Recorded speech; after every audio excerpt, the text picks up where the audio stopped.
احمدہ و نصلی علی رسولہ الکریم۔ اکثر سوال پوچھا جاتا ہے کہ جو شخص عمرہ کرنے کے لیے جاتا ہے، اگر وہ دوبارہ عمرہ کرنا چاہے تو اس کو احرام کہاں سے باندھنا چاہیے؟ کیا وہ دوبارہ عمرہ کر سکتا ہے ایک سفر میں دوسرا عمرہ یا نہیں کر سکتا؟ اس میں اگرچہ اہل علم کا شدید اختلاف ہے، لیکن جو بات راجح ہے اور اقرب الی السنہ ہے وہ میں آپ کے سامنے رکھ رہا ہوں۔ دوبارہ عمرہ کرنے میں شرعی طور پر کوئی ممانعت اور رکاوٹ نہیں ہے۔ ایک سفر کے اندر بندہ 10-20 جتنے عمرے کرنا چاہے اس کے لیے کوئی مانع اور کوئی رکاوٹ اور کوئی پابندی نہیں ہے۔ رسول مکرم صلی اللہ علیہ وسلم کی جو ہے نا مطلق احادیث اس پر دلیل ہیں۔ آپ نے فرمایا تابعوا بین الحج والعمرۃ، ایک میں فرمایا ادیم الحج والعمرۃ، ایک میں فرمایا العمرۃ الی العمرۃ کفارۃ لما بینہا من الخطایا۔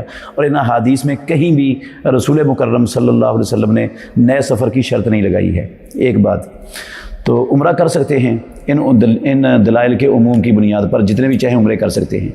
اب عمرہ کرنا ہے تو احرام کہاں سے باندھیں؟ رسول اللہ صلی اللہ علیہ وسلم کی جو میقات والی حدیث ہے صحیح بخاری میں، اس حدیث کو آپ سامنے رکھیں گے تو مسئلہ سمجھنا آسان ہو جائے گا۔ اللہ کے نبی نے میقات مقرر کیے دنیا کے چاروں طرف سے آنے والوں کے لیے، اور فرمایا جو ان مواقیت کے اندر ہے وہ جہاں بیٹھا ہے جہاں رہتا ہے وہیں اس کا میقات ہے، اپنے گھر سے ہی احرام باندھ لے۔ اور مکے والوں کے لیے کہا حتی اہل مکہ من مکہ تھا، مکے والے جو حج عمرہ کرنا چاہیں وہ اپنے گھر سے ہی حج عمرے کا احرام باندھیں گے، ان کو مکے سے باہر جانے کی بھی ضرورت نہیں ہے۔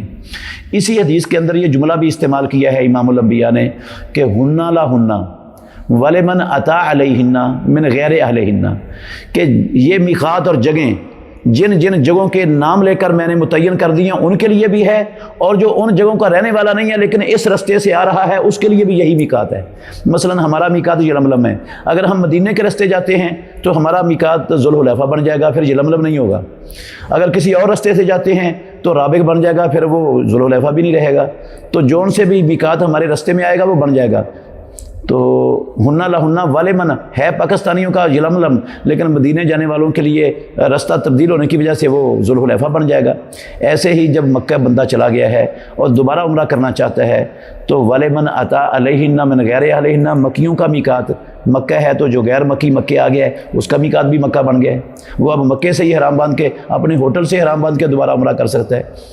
اگر وہ ہل میں جانا چاہتا ہے تو اس کی بھی اجازت ہے، جس طرح رسول اللہ صلی اللہ علیہ وسلم نے حضرت عائشہ ام المؤمنین کو ہل میں جانے کا کہا تھا، عبد الرحمن بن ابو بکر کو کہ لے جاؤ تنعیم میں اور وہاں سے اس کو عمرہ کروا دو، تو وہاں سے بھی عمرہ ہو سکتا ہے، اور ہوٹل سے بھی ہو سکتا ہے، جیرانہ سے بھی ہو سکتا ہے، جہاں سے بندہ چاہے وہاں سے کر سکتا ہے، کوئی پابندی نہیں ہے۔ تو اگر دوبارہ عمرہ کرنا ہے اپنے فوت شدگان کے لیے اپنی طرف سے تو آپ اپنے ہوٹل سے بھی احرام باندھ کے بے شک روزانہ عمرہ کریں۔